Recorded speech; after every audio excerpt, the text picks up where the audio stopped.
আওয়ামী লীগের এখন এই পর্যায়ে থেকে আওয়ামী লীগ আবার কিভাবে রাজনীতিতে আসবে বা দল গোছাবে, সেটা কি আদৌ সম্ভব কিনা আপনার কি মনে হয়? মাননীয় প্রধানমন্ত্রী, বাংলাদেশ আওয়ামী লীগের সভাপতি জননেত্রী শেখ হাসিনা, তিনি দল গোছাচ্ছেন। তিনি প্রত্যেকটি জেলা নয়, একেবারে উপজেলা ইউনিয়ন পর্যায়ের নেতাকর্মীদের সাথে কথা বলছেন, যোগাযোগ রাখছেন, দল গোছাচ্ছেন। তার মনোবল শক্ত আছে। মনে রাখতে হবে, তিনি বঙ্গবন্ধু শেখ মুজিবুর রহমানের কন্যা। বঙ্গবন্ধু 2বার ফাঁসির মঞ্চের কাছাকাছি গেছেন, এখানে কিন্তু আপোষ করেন। শেখ হাসিনাও তাই। শেখ হাসিনা অবশ্যই স্বমহিমায় দেশে ফিরে আসবেন এবং আওয়ামী লীগকে এভাবে দমিয়ে রাখা কখনো সম্ভব করা হয়েছে। লয়ারের মধ্যে কখন দেয় একটা মানুষ, উকিল নোটিশ দিয়ে কখন দেয়? যখন তার প্রতিবাদের মধ্যে সত্যতা থাকে, তার প্রতিবাদ করার সক্ষমতা থাকে। এমনকি দুর্নীতি দমন কমিশনের পক্ষ থেকে যখন এই ধরনের জিনিস ছাপানো হয়েছে, আমি লয়ারের মাধ্যমে প্রতিবাদ দিয়েছি। সুতরাং এই ধরনের বোগাস সংবাদ পরিবেশন করে চরিত্র হনন করা, তো সেটিও আজকে মেটিকুলাস ডিজাইনের একটা অংশ। আজকে জয় আর পুতুলের বিরুদ্ধে বলা হচ্ছে, টিউলিপের বিরুদ্ধে বলা হচ্ছে। টিউলিপ বাংলাদেশে যায়নি, টিউলিপের আকাশের ঠিকানায় টিউলিপের নামে চিঠি পাঠানো হয়। এবং এই যে টিউলিপকে যেভাবে আপনার হেনস্থা করা হচ্ছে এবং হয়েছে, সেটির জবাব তো মাননীয় প্রধান উপদেষ্টা ইউকেতে এসে পেয়েছেন নিশ্চয়ই। এবং এই যে এইভাবে, অর্থাৎ পুতুল কখনো বাংলাদেশের এগুলোর সাথে কোনোভাবে নাই, জয় এবং পুতুল দুজনেই, তাদের বিরুদ্ধে যেভাবে প্রপাগান্ডা করা হচ্ছে, তো আমরা তো কিছুই না। এই ধরনের প্রপাগান্ডা করে আসলে আওয়ামী লীগকে আপনার প্রশ্নবিদ্ধ করা, আওয়ামী লীগ নেতাদেরকে মানুষের কাছে হেয় করা, সেই পরিকল্পনারই একটি অংশ মাত্র। সুতরাং আমরা প্রতিবাদ জানিয়েছি এবং এই প্রতিবাদগুলো ছাপানো হয় না, পত্রিকা ছাপাতে দেয় না, সাংবাদিকরা চাইলেও তাদেরকে ছাপাতে দেয় না। এরকম একটা দল, যেই দল দেশের প্রায় 50% মানুষের সমর্থন এনজয় করে এই দলের প্রতি, এমনকি এখন আওয়ামী লীগের অ্যাপ্রুভাল রেট বা শেখ হাসিনার অ্যাপ্রুভাল রেট অনেক হাই, সেটি 70-80%।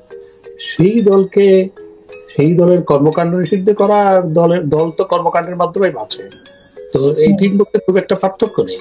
এটি আসলে মানুষের কণ্ঠরোধ করে রাখা ছাড়া অন্য কোনো কিছু নয়।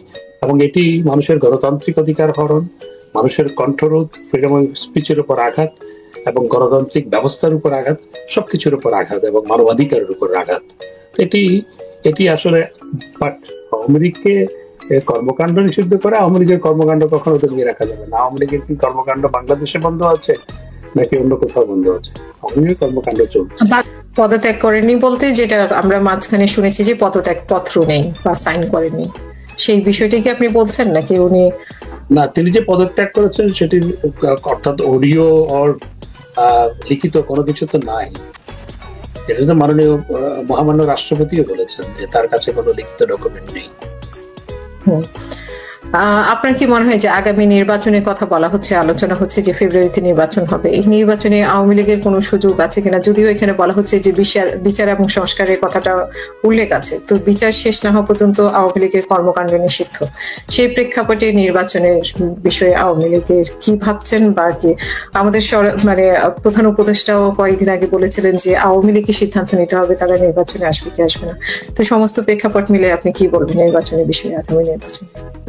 এই নির্বাচনে যদি নির্বাচন হয়, আওয়ামী লীগকে বাদ দিয়ে কোনো নির্বাচন হলে সেটিতে কখনো গ্রহণযোগ্য হবে না। যেই দলের পক্ষে প্রায় 50% মানুষ, যেই দলকে কোটি কোটি মানুষ যে দলকে সমর্থন করে, যেই দল দেশের স্বাধীনতা সংগ্রামে নেতৃত্ব দিয়েছে, সেটিকে বাদ দিয়ে যদি কোনো নির্বাচন হয়, সে নির্বাচন প্রথমত জাতীয় এবং আন্তর্জাতিকভাবে গ্রহণযোগ্য হবে না।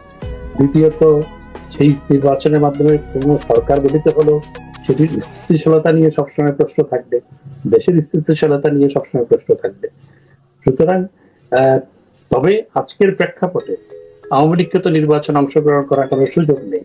আওয়ামী লীগের প্রতি যে পরিমাণ হোস্টাইল আচরণ, আওয়ামী লীগের কর্মকাণ্ড নিষিদ্ধ করা হয়েছে, আর আওয়ামী লীগকে যদি হাত পা বেঁধে বলা হয় পুকুরে ঝাঁপ দাও, তাহলে তো আওয়ামী লীগ সেই ক্ষেত্রে পুকুরে ঝাঁপ দিতে পারে না, সেটিও মাথায় রাখতে হবে। সুতরাং আমি মনে করি যে দেশে নির্বাচন হলে সব দলের অংশগ্রহণে একটি গ্রহণযোগ্য নির্বাচন হওয়া প্রয়োজন। আর সেটি করতে হলে পরে আজকের যে এই প্রশাসন, সে সবার জন্য সমান আচরণ করে। আজকে দেশ যেই প্রশাসন চালাচ্ছে, সেই প্রশাসনকে এখন সবাই সন্দেহের চোখে দেখছে। বিএনপি সন্দেহের চোখে দেখছে। আওয়ামী লীগের প্রতি তারা প্রচন্ড হোস্টাইল। আওয়ামী লীগকে তো তারা প্রতিপক্ষ ভাবছে এবং আওয়ামী লীগের কর্মকাণ্ড নিষিদ্ধ করেছে।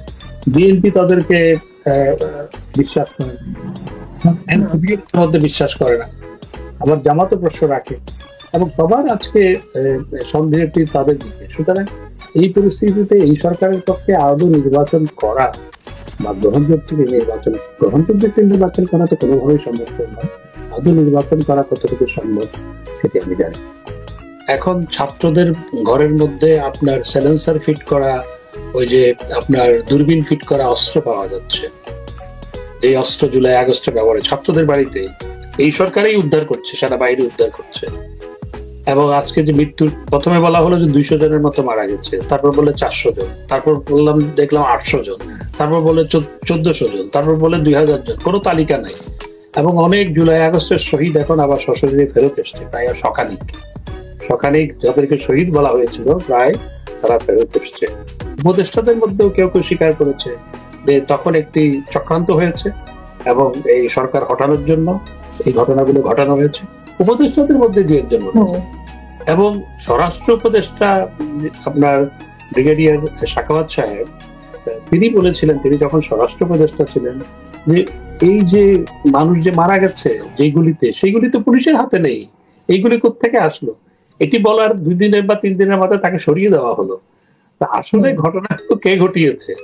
এবং জামাতের আমির সাহেব বলেছেন যে বিএনপির সাথে বাহাসের সময় যে আমি কিন্তু সব ফাঁস করে দিব। তো এই যে ঘটনাগুলো ঘটেছে বা এই হত্যাকাণ্ডগুলো ঘটেছে, এবং আরেকজন সমন্বয়ক স্বীকার করেছে, আমরা যদি মেট্রো রেল না পোড়াতাম, আমরা যদি পুলিশের উপর হামলা না চালাতাম, আমরা যদি পুলিশ স্টেশন না পোড়াতাম, আমরা যদি বিটিভি না পোড়াতাম, তাহলে তো সরকারের পতন হতো না। এগুলো তো তারা নিজেরাই স্বীকার করছে। জুলাই আগস্টে এবং মাননীয় প্রধান উপদেষ্টা